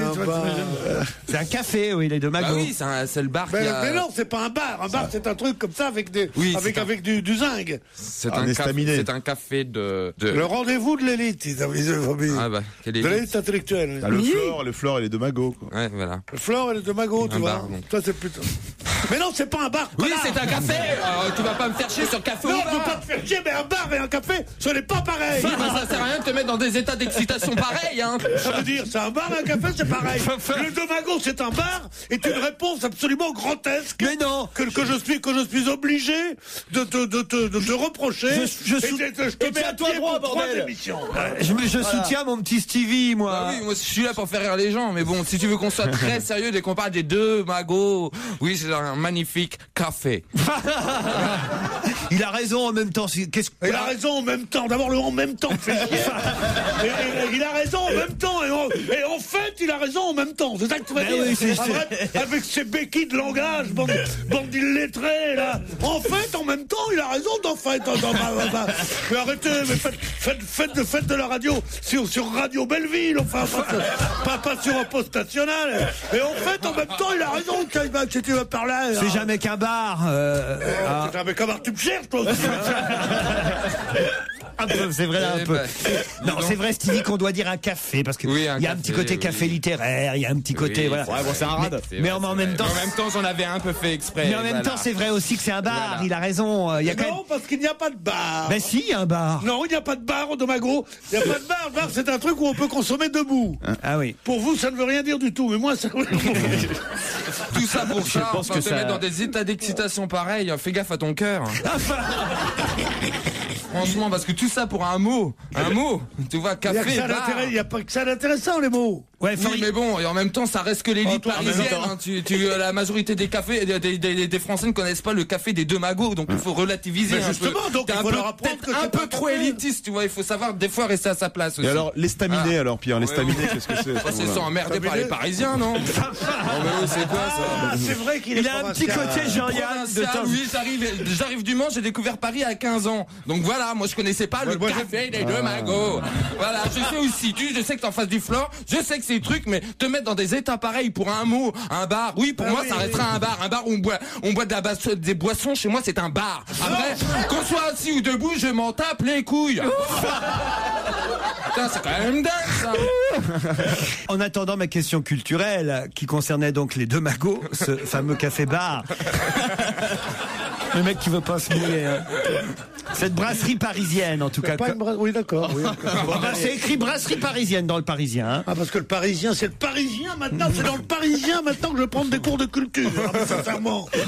Si vous aviez de la culture et en plus de l'amitié, vous sauriez me dire qui vient d'obtenir le prix des Deux Magots. De l'amitié, ça doit être quelqu'un. Quelqu'un de l'équipe? Au lieu de râler. Quelqu'un qui a fait partie de notre équipe. Annie Lemoine. Non. Christine Ockrent. Non. Isabelle Bernard Alonso. Chapuis. Votre copain Bernard Chapuis. Bonne réponse de Pierre Bénichou. Pierre Bénichou a effectivement, souvenez-vous, amené ici son ami Bernard Chapuis pendant plusieurs mois. Bernard a fait partie de notre équipe il y a quelques années et le romancier Bernard Chapuis vient de recevoir le 77e prix des Deux Magots pour son livre Le rêve entouré d'eau, publié chez Stock. Vous l'aimiez bien en plus, Bernard Chapuis? Oui, ça reste un ami, oui. Non, mais c'est à Stevie que je parle. Là. Ah oui, j'adore Bernard Chapuis. Ah, voyez, vous l'avez lu ou pas, alors, le bouquin de votre copain, là? Bien sûr. C'est un très bon livre. C'est un très bon livre et je suis... Le rêve entouré d'eau, ça parle de quoi? Oh, c'est un rêve qui, en fait, qui est... qui est entouré d'eau. C'est comme un songe, quoi, mais pas vraiment aquatique, mais où on sent la mer tout autour, quoi. Ça. J'espère que c'est vrai ce que tu dis. Tu l'as lu ou tu l'as pas lu?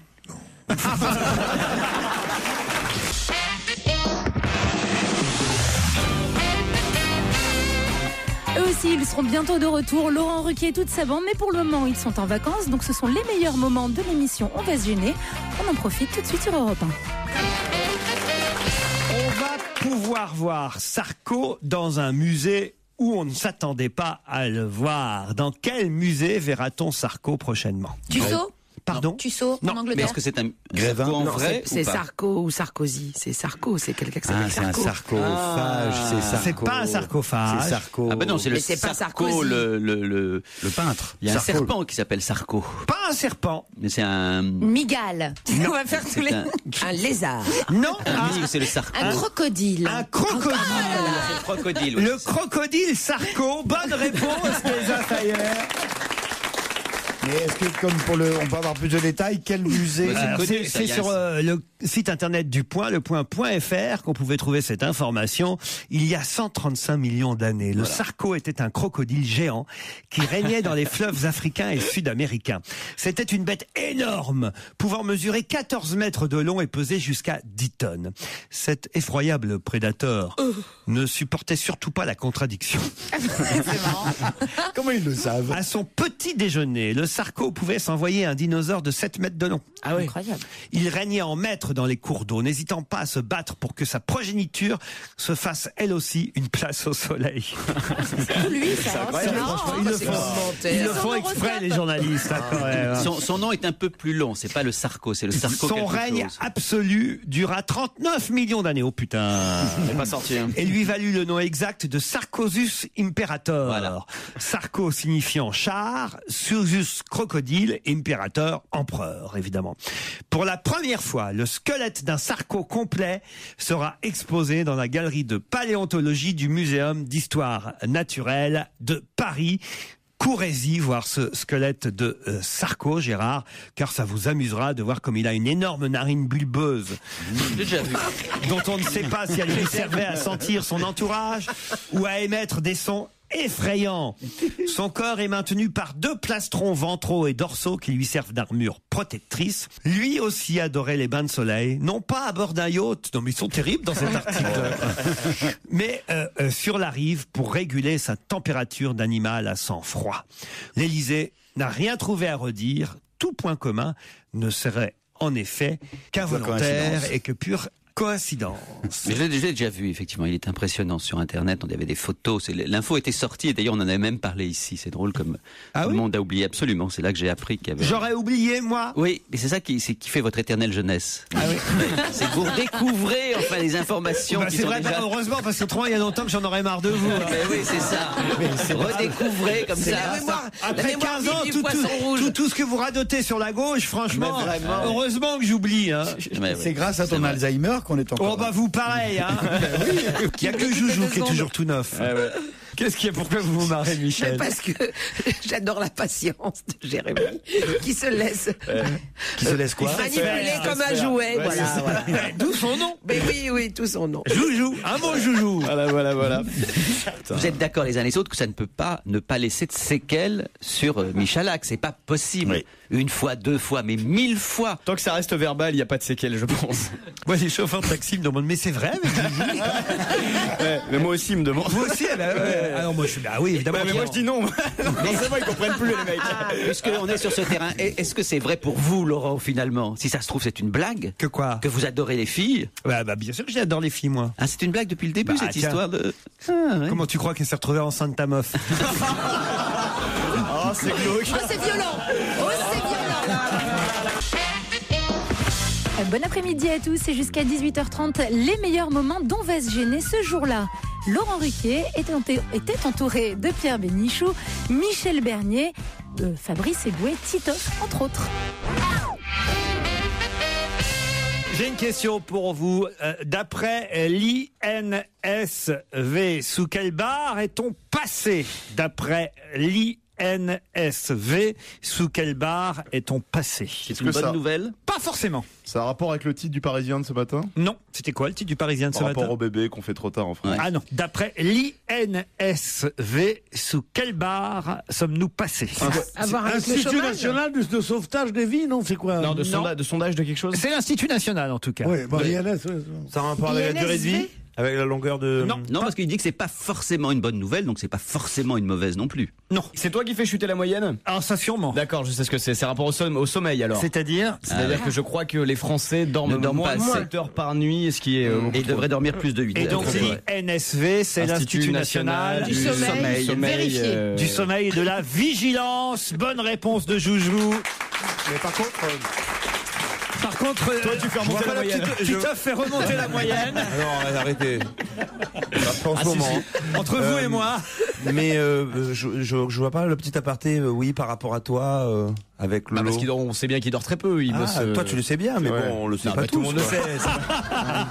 Tu te doutes bien que tout le monde connaît les petits détails de la vie de Laurent Ruquier. Mais tu te doutes bien qu'entre la télé, la radio, les pièces de théâtre, les films et compagnie... Non, on savait pas dans le détail. Et autre chose. Et c'est le reste qui lui prend pas mal de temps. L'Institut national du sommeil et de la vigilance, l'INSV, effectivement, a constaté qu'on était passé sous la barre des 7 heures. Sur une année, il nous manque plus d'1 mois et demi de sommeil par rapport à sur une vie, j'ai lu aussi, sur une vie, il manque, disons, sur 40 ans de vie active, on devrait dormir 50 plus. Absolument. Est-ce qu'on peut le faire d'un coup? Ouais, voilà. Et parmi les principales causes de cette perte de sommeil, le professeur Damien Léger, président du conseil scientifique de l'INSV, nous explique quand même que c'est avant tout l'électronisation des chambres qui est la cause de la perte de sommeil. Pierre. Alors, le stress, c'est pas l'angoisse? Les réveils lumineux, la télé dans la chambre, la radio dans la chambre, le téléphone portable dans la chambre et l'ordinateur dans la chambre. Je dors jamais, par exemple, parce que j'adore le truc de saute-mouton sur Arte, là. Ah oui. Tu les comptes? T'arrives à les compter? Moi, Ça dure toute la nuit. Avant-hier soir, bêtement, j'allume la télé avant de me coucher, je tombe sur Feu de glace, un film américain, mais con comme c'est pas permis, quoi. Et ben, j'ai regardé Feu de glace. Plus c'est con, plus on regarde. Jusqu'au bout. C'est quoi? J'ai pas vu Feu de glace. Qu'est-ce que c'était bien. C'est complètement. C'est pareil, samedi dernier, je tombais sur un truc qui s'appelait On n'est pas couché. D'une connerie, cette émission. J'ai regardé jusqu'au bout. Mais attends, juste une Ah non, mais précision. Feu de glace, c'était une nana, elle est tombée amoureuse d'un alpiniste. Et puis, dès le début, on voyez qu'il avait pas l'air net. Mais on se disait, il a pas l'air net, mais ils ont pris un comédien qui a pas l'air net pour nous faire croire qu'il a pas l'air net, mais en fait, il est net. Et en fait, il était pas net. Il était net. Il était net, c'est sa sœur qui était pas nette. Mais j'avais senti, moi, au bout de 3 quarts d'heure, que c'était la sœur qui envoyait les lettres anonymes. On voit le mec pas net, moi, dans les feuilletons que je regarde. C'était trop bien, Feu de glace. Vous avez vu ? C'était un type, l'alpiniste en question, mais à peine la fille, elle franchissait le pas de la porte, hop, il la baisait. Waouh. Un bon grimpeur, c'est comme ça, il n'y a pas de problème.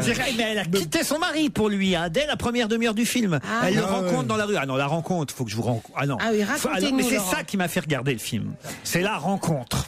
Je me couche, j'allume la télé sur M6. C'était la fin de la Nouvelle Star. Et là, il y a une bande-annonce. Bientôt, dans quelques minutes, Feu de glace. Feu de glace. Puis voilà, je vois un couple chaud comme la braise en train de... Je dis, tiens, on va regarder. Ça vous rappelait des souvenirs? Non, mais ça l'étonnait. Ça l'étonnait, il voit un homme et une femme, il dit, mais qu'est-ce qu'il peut bien faire?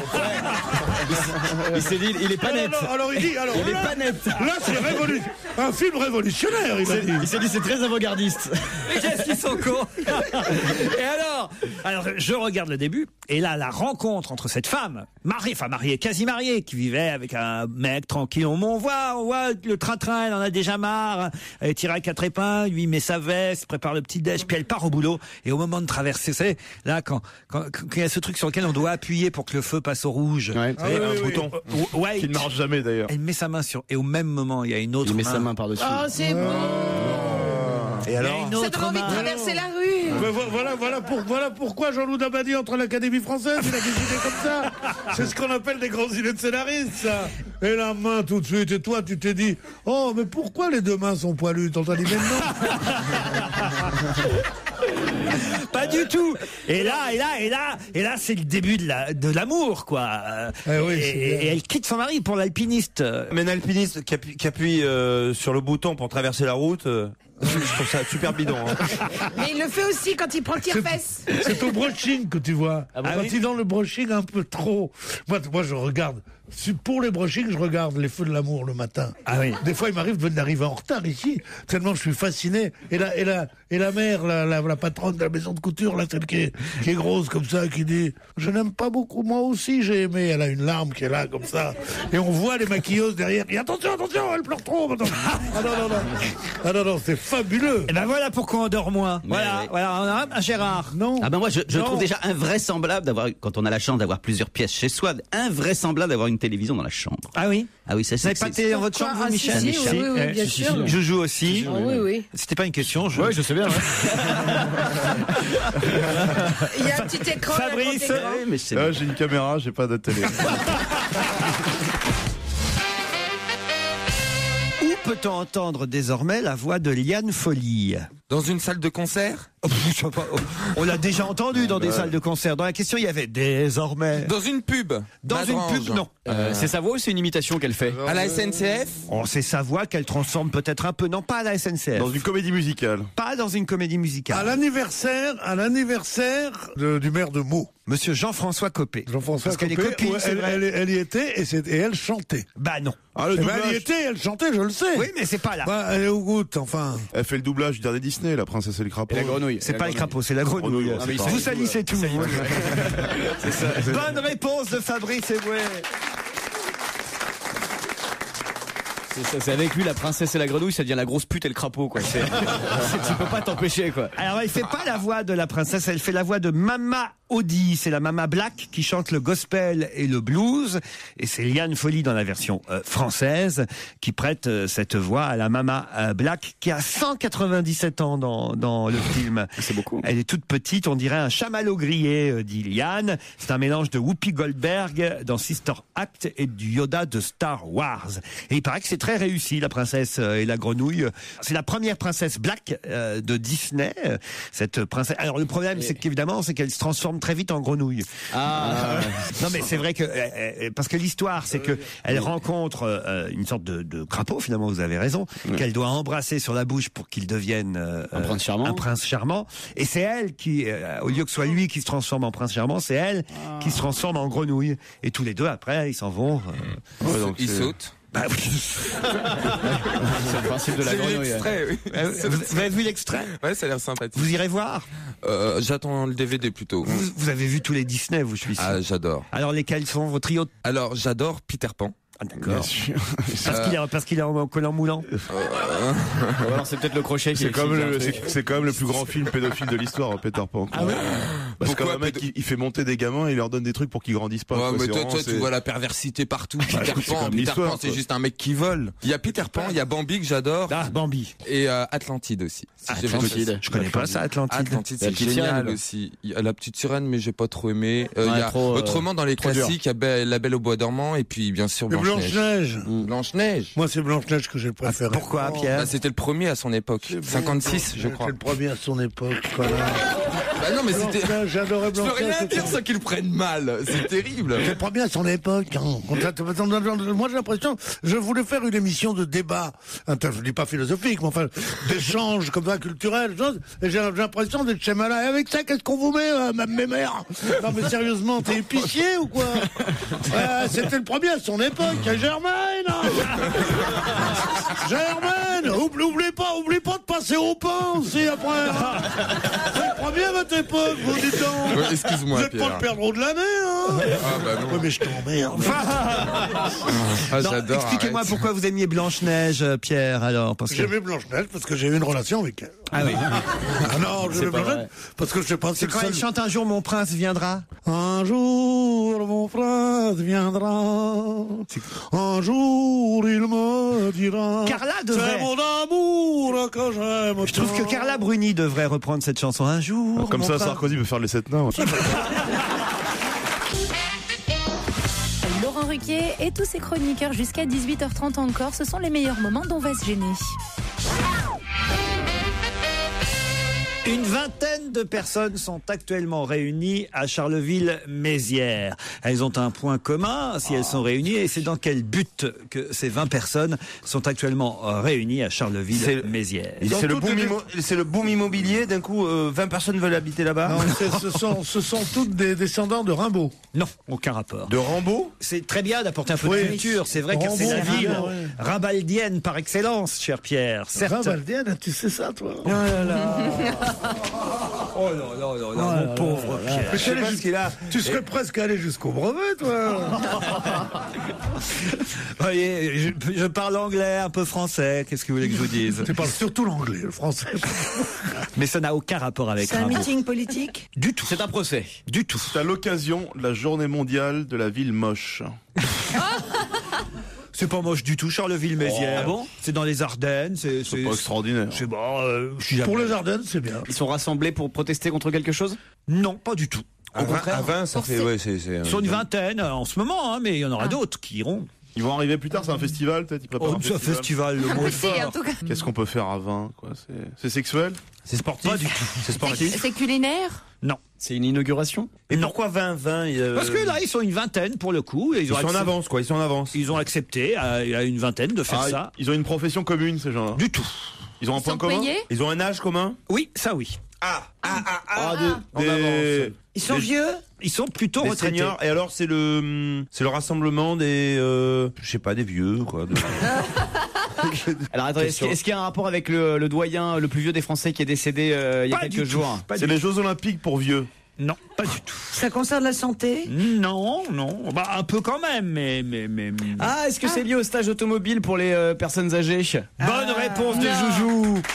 Exactement. Alors pourquoi Charleville-Mézières? Qu'est-ce qu'ils font en particulier? Parce que ça se passe là-bas, c'est pas ma faute. Il n'y a que là-bas. C'est à Charleville-Mézières, effectivement, qu'on a des stages organisés par la prévention routière génial, pour demander aux personnes retraitées de s'améliorer dans leur conduite, de vérifier, en tout cas, s'ils sont encore capables de prendre le volant. C'est sûr que s'ils y vont en voiture, ça leur fait un bon stage déjà. Il faut déjà y aller à Charleville-Mézières. Ils y arrivent, quoi. Là, ils sont que 20. On arrive de Nice, là. Non, c'est vrai. c'est vrai. On a tué 3 jeunes. On a pris l'autoroute à contresens, donc on a mis 2 jours de plus. Mais... Emmanuel Renard est au téléphone. Il va nous dire peut-être pourquoi ça se passait à Charleville-Mézières. Bonjour Emmanuel Renard. Bonjour. Les stages qu'on organise, ils se passent pas tous à Charleville-Mézières. vous nous On rassurez. en a un petit peu partout les départements. Mais alors pourquoi là les journalistes sont allés à Charleville-Mézières? Parce qu'on en avait un aujourd'hui. On a un stage qui se passe aujourd'hui à Charleville-Mézières, mais il y en aura d'autres demain ailleurs et après-demain ailleurs. Vous êtes directeur du service éducation de la prévention routière et donc ces stages vont de plus en plus fréquents, j'imagine, puisque la population française déjà vieillit, il faut bien le dire, et particulièrement la population au volant. Oui, tout à fait, la population vieillit, c'est vrai. L'idée reçue contre laquelle on a voulu lutter, c'est le fait qu'on dit toujours les seniors sont dangereux au volant. C'est pas vrai, les seniors sont pas plus dangereux que les autres catégories d'âge. Les plus dangereux sur la route, ce sont les jeunes, on le sait bien, hein. Les jeunes c'est 13% de la population, 26% des tués sur la route. Les seniors c'est 16% de la population aujourd'hui. Et les non-voyants c'est combien? C'est 8% seulement des victimes. Donc en fait, voilà, c'est pas des stages pour dire oui ou non vous êtes encore en capacité de conduite. On est plus dans l'optique, on va faire en sorte que vous puissiez conduire le plus longtemps possible. Que vous pensez que c'est jusqu'à quel âge qu'on peut conduire à peu près? Il n'y a pas d'âge. C'est payant en revanche ces stages? Non, c'est pas payant. C'est pas payant. En fait, pour faire ces stages, on est subventionné le plus souvent par les municipalités, par les conseils généraux. Et donc, parce que dans François, ce matin, on nous disait qu'une mesure a été prévue par le gouvernement pour rendre officiel ce genre de stage d'une demi-journée pour actualiser les connaissances des personnes retraitées et que le coût serait de 100 €. Alors ça, c'est le gouvernement. Nous, ce que l'on fait au sein de notre association est complètement gratuit. Je vous le dis, on est aidé par les subventions et on pourra en faire d'autant plus qu'on sera aidé par les municipalités. Pour l'instant, on voit à peu près par an 20 000 seniors. Claude Sarraute va envoyer son chauffeur chez vous certainement pour... Pas de problème, nous l'accueillerons avec plaisir. Et est-ce que vous donnez des petites astuces, par exemple, pour régler le sonotone par rapport à l'autoradio, des trucs comme ça ou pas? On donne des conseils qui sont plutôt des conseils autour de la vision, parce que des fois on se rend pas forcément compte qu'on a perdu un petit peu en vision. Mais c'est des conseils qu'on pourrait et qu'on donne d'ailleurs à tous les âges. Hein. Et est-ce que vous comptez faire la même chose avec les femmes aussi? Oui, bien sûr. Oui. C'est petit. Non, mais c'est vrai. Oh là là, J'y avais même pas pensé. Un stage de créneau. Sur la route, les plus dangereux, ça aussi c'est une belle idée reçue. Non, sur la route. Les pas plus parti. dangereux, c'est les hommes. Hein. C'était vraiment présenté les parce que seuls dangereux sont ceux qui vont vite. Donc il faut obliger les gens à aller doucement et les vieux encore plus. Refuser de vendre des voitures qui vont à plus de 140 à l'heure à des gens de plus de 60 ans. Ça, c'est ce qu'il faut faire. Parce qu'ils se laissent aller, ils peuvent pas conduire à leur âge. Moi-même, je vois bien comment je suis avec ma Porsche, ma Ferrari. Des fois, je me dis non. Mais quand on parle de l'alcool au volant, par exemple, c'est pas un secret que on va tout passer par là, mais on perd un peu des réflexes quand même avec l'âge. Le problème de l'alcool, il existe pour les seniors, mais il existe de manière très très importante pour les jeunes. Hein, les accidents qu'on a en retour de soirée. Les vrais alcooliques, ils sont morts à 70 ans. Ça, c'est pas con. Quand même, hein, dans le Parisien, ils nous disent qu'à partir de 75 ans, ça se gâte quand même. Faut faire. Je dis pas n'importe quoi. Je crois que ça doit se gâter énormément. J'aimerais être très gâté pour mes 75 ans. Mais de toute façon, les vieux sont des dangers publics. Ah, comment ça? Mais bien sûr, au volant partout, ils savent pas comment faire. Mettre le pied là où il faut pas. Ils font des trucs, ils sont méchants et tout. Il y a que les jeunes qui sont pires, quoi. Les jeunes qui arrivent chez toi, ils te mettent les pieds n'importe où, ils savent pas quoi faire. Ils te demandent qu'est-ce qu'ils vont faire plus tard, ils t'en prennent du pognon. Ils te mettent des baskets sales sur la table et tout. Les vieux, c'est horrible. Les jeunes, c'est pire. Donc il reste des gens entre 38 et 42 ans à peu près, comme ça. Mais ceux-là, ils veulent pas te voir. Je voulais savoir, monsieur, est-ce qu'il y a des vieilles qui tricotent leur gilet jaune elles-mêmes? Moi, ça me fait peur. Pardon, hein, mais je vois une photo quand même dans François aujourd'hui d'une dame qui a déposé sa canne au milieu de la voiture. Puis une canne blanche en plus. Donc mais d'habitude, c'est son chien qui conduit. Ça va vachement mieux. Et on la voit là, elle essaie de scruter la route à travers son pare-brise. Ça fout la trouille quand même. Et le pire, c'est les conducteurs à casquette aussi. Oh, vous n'avez pas remarqué ça? Si vous avez un automobiliste avec une casquette. J'en ai une, moi. Ah ouais? J'ai mon bonnet à casquette et c'est vrai qu'on a une visibilité réduite. Ah, donc si des personnes qui nous écoutent et ont plus de 70, 80 ou 90 ans. Garez-vous. Et on en a beaucoup d'auditeurs seniors sur Europe 1 et pour notre émission aussi. Vous pouvez leur dire donc d'aller directement à la sécurité routière et d'aller faire un stage, c'est ça comme À ça? l'association prévention routière. Association prévention. Et leur dire aussi qu'ils peuvent... On a des comités dans tous les départements et s'ils sont intéressés, ils peuvent venir faire un stage.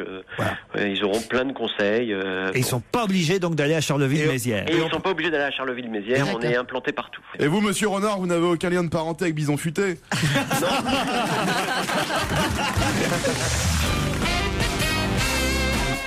Europe 1, on va se gêner, le best-of continue. Et tout de suite, une question sur le cimetière le plus célèbre de France, celui du Père-Lachaise.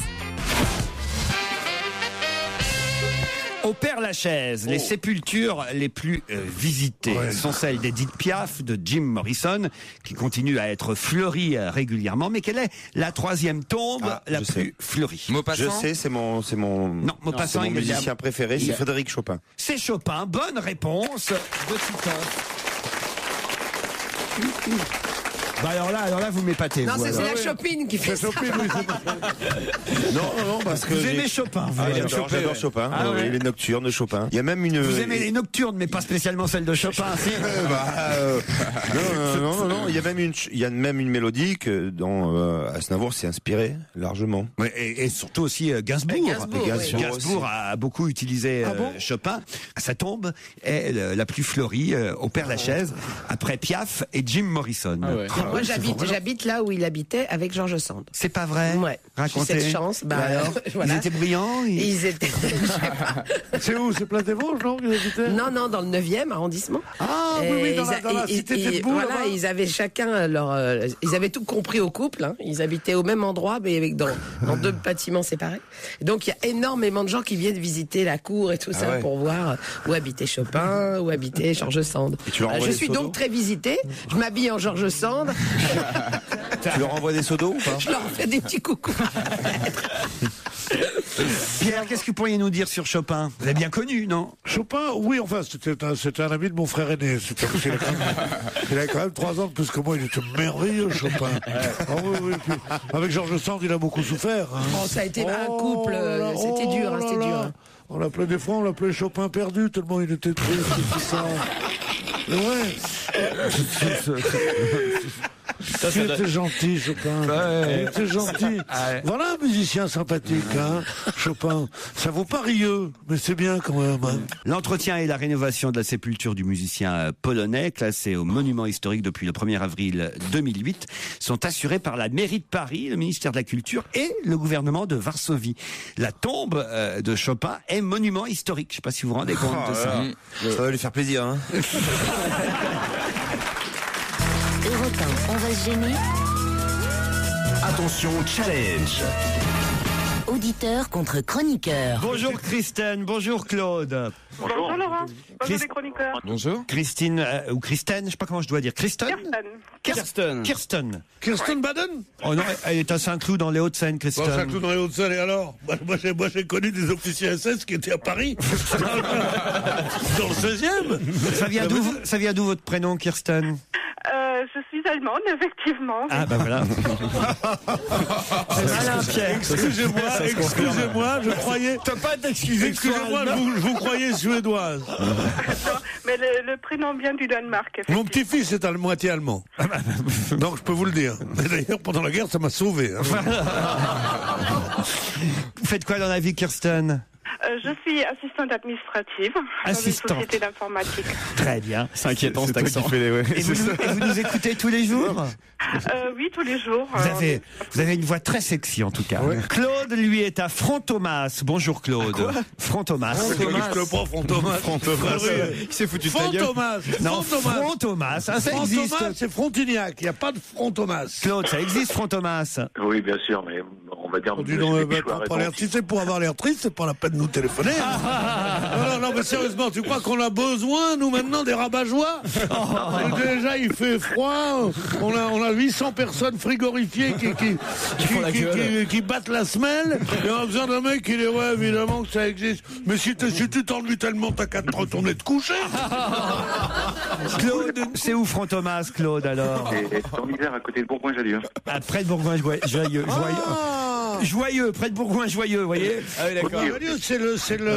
C'est la patrie de. Ouais, de lui, ouais. Oui. Comment il s'appelle l'écrivain là? Alzheimer. Alors, Frédéric Dard. Oui, exactement. Christine, Claude, vous êtes prêts? Oui. Attention, on peut revoir après 8 ans moult Lichtnosti. Mais de quoi s'agit-il? On peut revoir après 8 ans moult Lichtnosti. Mais de quoi s'agit-il? C'est quoi ça? C'est pas un film.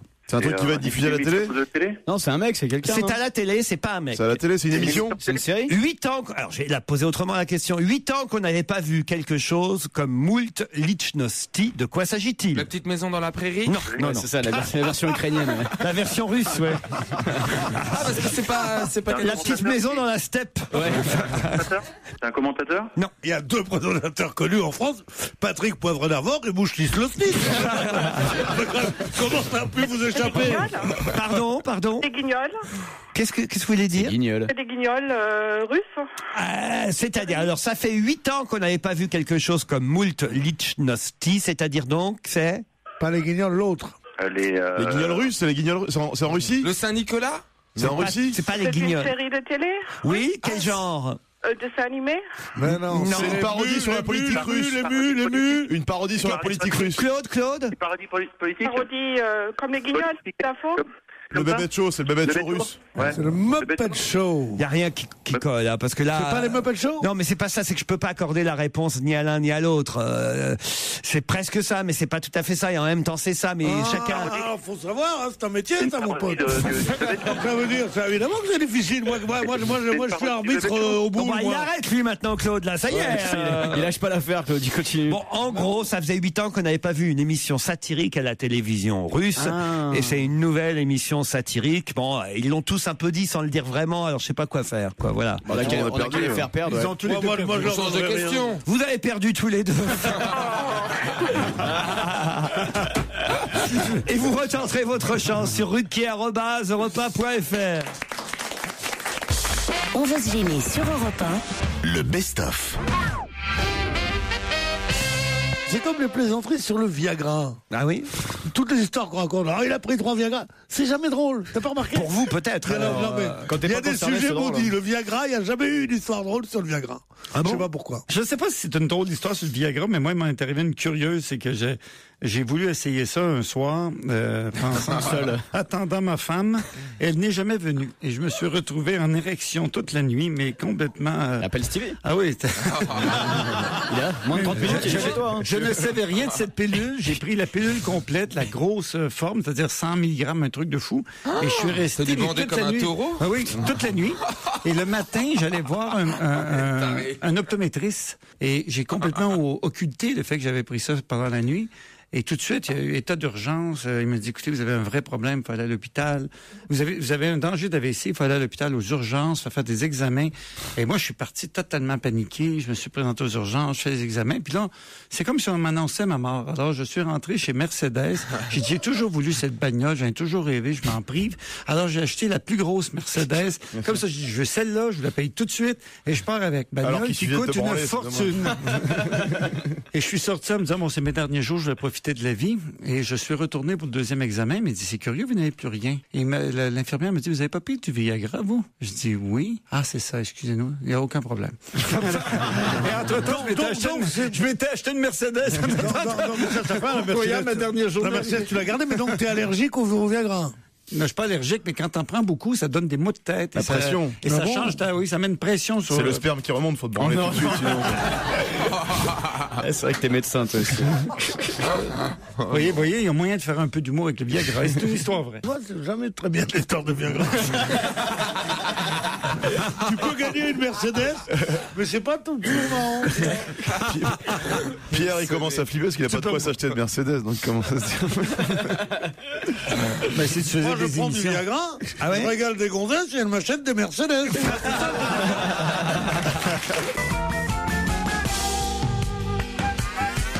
C'est la dernière partie du best-of dont va se gêner les meilleurs moments de l'émission de Laurent Ruquier, entouré, une fois de plus, de tous ses chroniqueurs.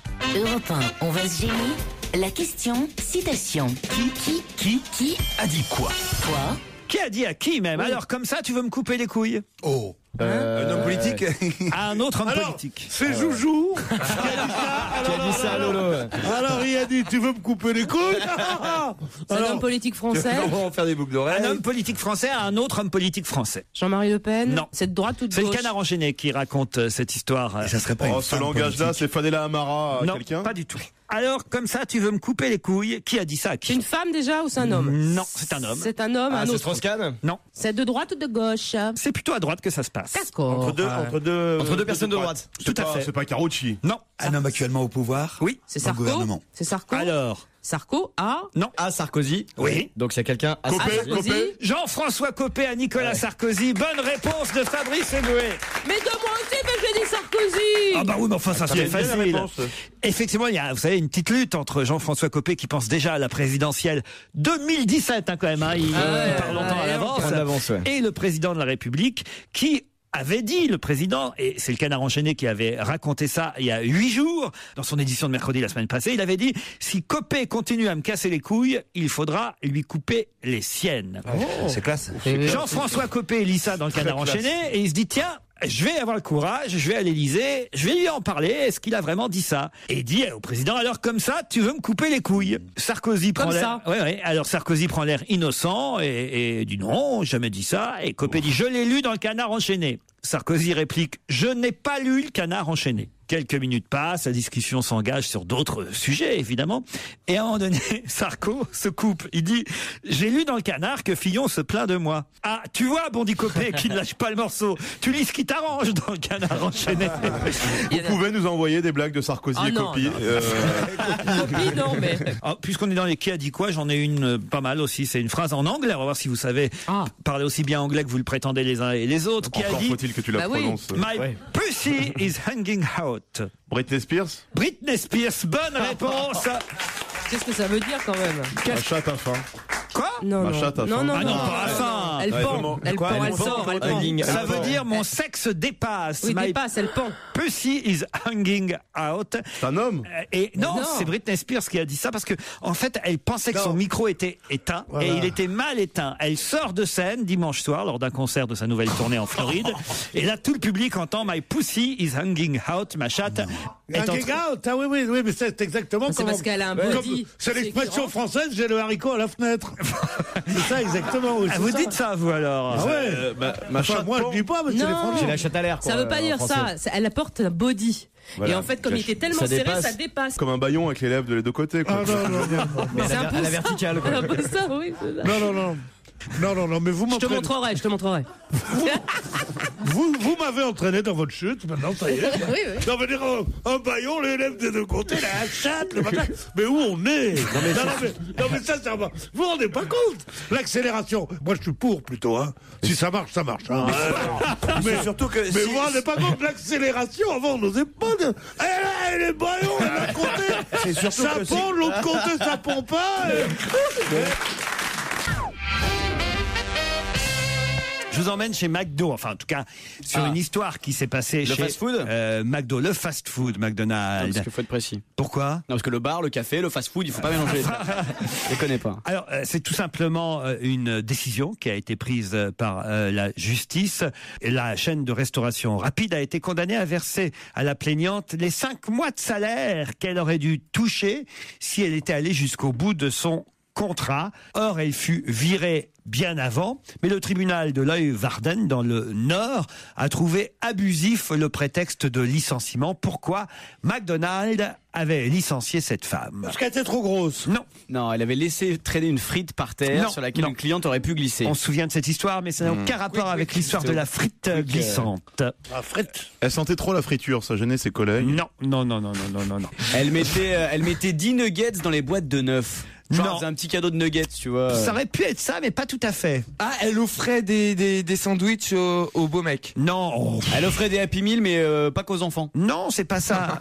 mais il y a quelque chose comme ça. Est-ce que c'est une fraude? Pas une fraude. Qu'est-ce qu'elle a fait? Une fois seulement, elle a fait ça. Bah, elle a pas fait payer un pauvre. Pas un pauvre. Un clochard. Elle a offert à un clochard des sandwichs. Non, même pas. Une mère de famille. Non, elle a même pas offert quelque chose. Un Sunday. Non, mais même- Elle a fermé les yeux sur un vol. Elle a mangé des restes. Non plus, non. Non, mais elle a mangé des choses qui devaient... Elle a niqué sa mère. Oh,